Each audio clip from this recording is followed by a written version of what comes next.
Okay, well, hey jerks. So I'm back. Sorry, it's been a good week since I put out a video, and I don't even have an excuse. I just didn't feel like it. The Cumstain has been driving pretty good. I've been running into one little problem, and that is toward the top end of the boost, fuel cuts out. I'm pretty sure it's a fuel injector problem.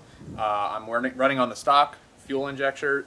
I can't say the word, fuel injectors. And as I'm reading, that's good for like 6-7 pounds of boost, and then beyond that, which obviously I'm pushing, I think my dial's reading about 10. I'm getting fuel cut out, or something's cutting out, and I don't think it's the Mega Squirt limiting my boost. Maybe it is, I don't know. But I bought Neil's old Mazda Speed injectors. I don't know, they're like 20% more volume than the stock 1.6s, which will get me just a little bit more. And here's what we're gonna do today. I'm gonna replace my fuel injectors. So here's what has to happen for that. So you take out this regulator, or this relay right here. You remove these two lines here. These are the fuel lines. On a 1.6, you have to remove this. I forget what this thing is called, but some air something.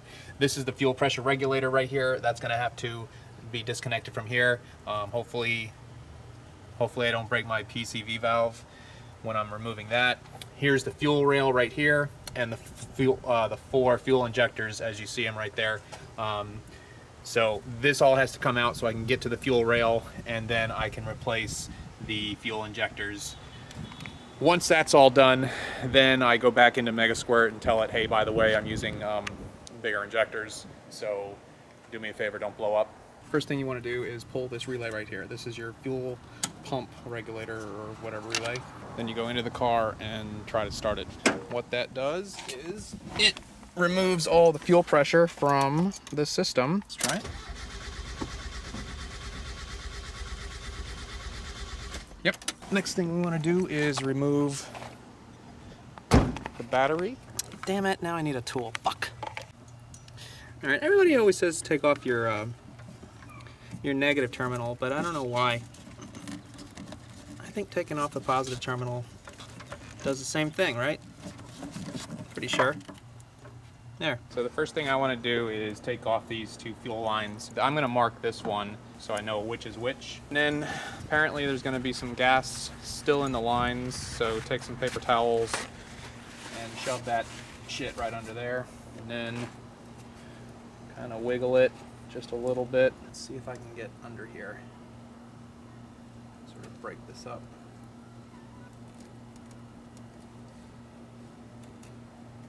Yeah, a little bit. There we go. There we go. Yep. See, a little bit of fuel comes out of there. Come on. Get off of.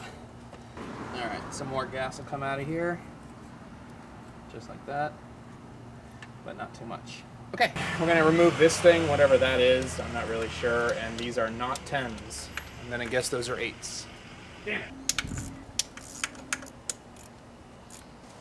Always awesome to have good tools.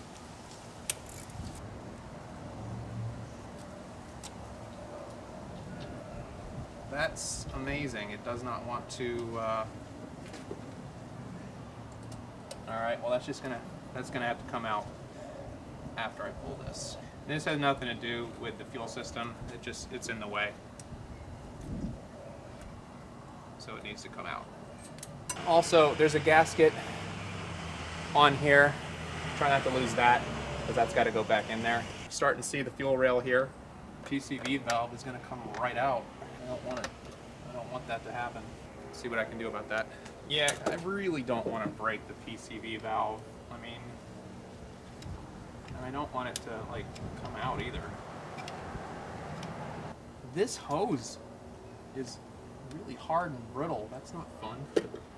Isn't this hose supposed to be like hosey?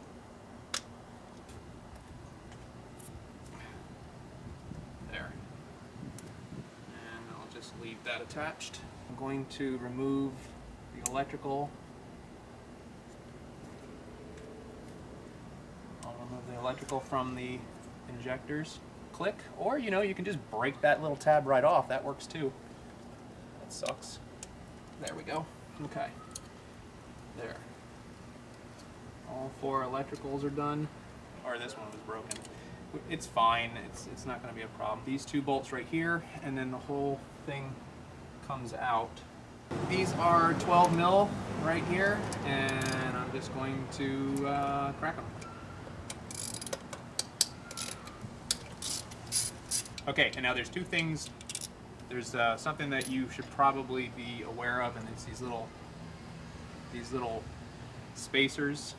You want to be sure to try and pull those and keep those safe. The whole thing just sort of came right out. Now, I saw another video where there was a struggle to kind of get it out of there. This was not so much a struggle at all, right? Or maybe it is. Screw it. That's how I did it. It's out. Wiggling. And some fun. You know what? This fuel pressure regulator may have to come out. Yeah, I cannot get this out of here. Come on, this wasn't this hard before. Nobody else had a difficult time like this. This right here. So I'll just go ahead and remove it. This is all kinds of weird. There we go. Alright, now I don't know. Oops, you didn't see any of that. I'm sorry. Oops. Can you see the problem here? This stupid thing right here doesn't want to come up through. This is the pressure regulator, and it's obviously on there with some sort of a gasket something, because I've loosened the bolts and it doesn't come off right away. Good, now I got it jammed where I did not want to get it jammed. Fuck! Okay. One thing I can try to do is pull off the injector from here, and maybe that'll give me enough wiggle room. Okay, so there's one injector off. So I guess I'll take them all off and then see what happens. The last one off. They're not on there super tight, so it's not impossible to get them off. There, all injectors out. And now the fuel rail should come with it. There we go. Okay, good. This allows me to do stuff outside of the car, which is going to make things a lot easier. Now with the fuel rail out, I'll be able to discover why this doesn't come out. By the way, most of this, what I'm doing, I learned from watching the Car Passion channel with Greg Peters. So again, thank you, Greg Peters, for making a really awesome series. You should check it out if you haven't already. Broken Boosted. He does a lot of Miata stuff. So let me clean that up just a little bit, and then I'll get the other injectors and try to get those in. All right, I wanted to show you this real quickly. To remove the fuel pressure regulator, it's an O-ring that just sits in there. So I was able to pull it apart, and I should be able to do it. I should put it back together and then pull it back apart. I just wasn't willing to do that before. That means I can install the new injectors right into this. And the way this works is you just kind of push them in. Now, you should replace these little O-rings that are around there. And guess what I'm not going to do? And that probably means, well, it doesn't probably mean, it means, it might mean I'll have a fuel leak. But we're going to try. We're going to try it anyway. All right, this one doesn't want to go in. And they go in with a pretty sound, not a click so much as a, wow. See, here's the old one. I actually was probably going to need to replace that anyway with that O-ring being blown like that. If I were to put this back down in there.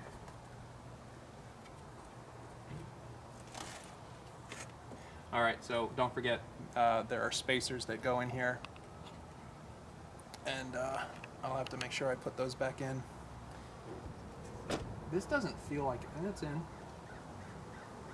See, the O-ring holds it, so they are kind of floppy in there. I'm going to put the rings back in, the spacer pieces. You remember these guys? I'm just going to put the bolts back in place. Okay, so one of two things is going to happen. Either I'm going to start up the car and fuel is going to be spraying everywhere, or everything's going to be fine. And it would be a good idea to have somebody else stand here and watch, because I don't want it to start spraying everywhere. It would be nice if I could immediately shut it off. I'm going to put the fuel regulator back in place.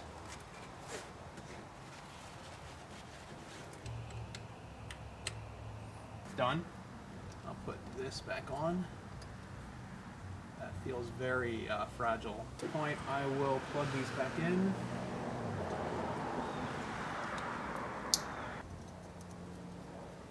All my clips are broken, so you know that sucks. It's fine as long as current is getting to them. Oops. This goes here. And then this one with the white goes closest to the strut tower. Put that back on there. Okay. It's only a vacuum line. What's the worst that could happen?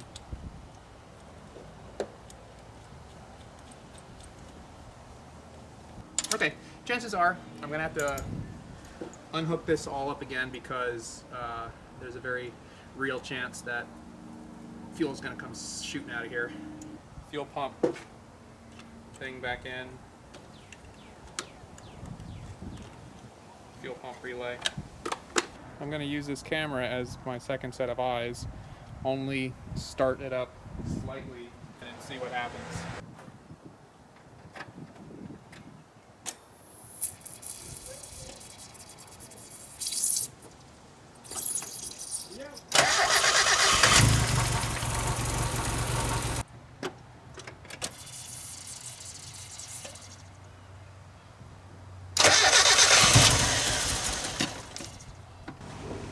Crap. So that's basically what happens when you have an injector that's not seated properly or something. It sprays fuel everywhere. Great. So what do you do when that happens? Well, you take it all apart all over again, check everything, maybe replace one of those O-rings, and hopefully you get lucky. Okay, so after pulling everything back apart, trying to reseat that that number 1 injector, then I pulled it out again and I put a different O-ring on there, and it was still leaking or spraying. Then I pulled it all out again and I replaced 1 with 4, and I tested it again, and I think it's fine. So let me I'm gonna put this here again, and oh, that's not how I had it before. Fuck it, whatever. This should pick up any kind of spray that happens, and I'm not actually gonna start it. I'm just gonna run the pump.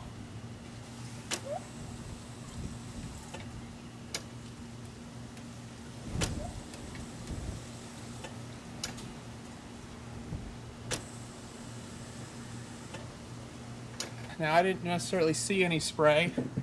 I'm gonna assume that you didn't either. So, now that everything looks like it's okay, I had to get the computer to tell the Megasquirt, or the ECU, that the injectors have changed, because now it's going to dump more fuel, thinking that it's the same old injectors. You have to change something in your map to, or in your tune, to tell the ECU to, you know, don't dump so much fuel, because it'll go super rich. All right, so here we are, we're in the car. We're gonna turn this on. No spraying, good. Okay, are we online? We're not online. How about we get online? I don't know why this makes me do this, but almost every time I start it, I have to tell it how to find me. No. Okay. So we're gonna load the latest tune into the Megasquirt. Okay, so that's done. You can't see because of awesome glare. All right, and then something we have to do is we have to go into where do we have to go? Engine and sequential settings. I didn't do that close enough, but anyway, you go into required fuel, and then there's a required fuel calculator, and you change this to cc and cc per minute, and go ahead and put in the size of the motor. Don't laugh. Anyway, and then the injector flow, and the injector flow is, you can look it up what they are. These are from Mazda Speed Miata. So the flow is 365. Wait, 265. Damn it. 265. That would have been a problem. Anyway, then you hit OK. That changes your whatever this is, this ratio, to 10.1, and that's important. So I'm going to go ahead and burn that to the Mega Squirt. I have to turn the motor, turn the thing on and off so that it'll accept it, turn it back on, and we're gonna go ahead and start the motor and see if it works. Look at that. Purring like a kitten. Perfect. Alright, now I am gonna do some data logging, take it for a drive, and see what happens. Put your seatbelt on, because, you know, safety first. So Control L to start a log. Enter to begin. And I'm just gonna drive around for a little bit, and then I'll catch back up with you in a minute. Well, damn. Okay. Things are good now. Alright, so I'm done with I actually did 2 runs. Let me turn that off. It's idling high, but that's fine, I don't care. I'm gonna stop data log with a Control B. There we go, no more data log. Then I'm gonna come into the viewer, gonna open up the latest log, this one. Look at that, everything changed. Oh man, look at my RPMs. Damn, max 7,200. Almost 10 pounds of boost. So that's good. And then anyway, I'm gonna open up the VE analyze table. I'm going to run the analysis, and you can see here. It changed some things, changed some good things there. We're gonna say OK. We're gonna accept the new table, bounces over there. We're gonna save that tune as, would you stop it? Okay. I do not like Windows 8, not one bit. Jump right back into, I'll turn this on real quick. And then I'm just going to load up the good tune here. All right. So that's it, man. So that's how you switch out injectors. That's how you do, I don't know, quick tune. And that's how you start ripping, because the stock injectors on a 1.6 Miata just isn't big enough. Just isn't good enough. So thanks, Neil. Thanks for having them available. So that's all for now. Again, sorry I'm not making as many videos as I used to. But I don't know, I got to figure out something else to do to this Cumstain, since the 90 is pretty much finished. Anyway, I do have some ideas for other videos coming up. They might not necessarily be car related, but you know, stay around and give it a thumbs up if you liked it. If you didn't like it, then, you know, whatever. Thumbs down it if you have to. There's one of you who keeps doing it, but I think it's funny. That's funny. And then be sure to subscribe if you're new, and until next time, bye.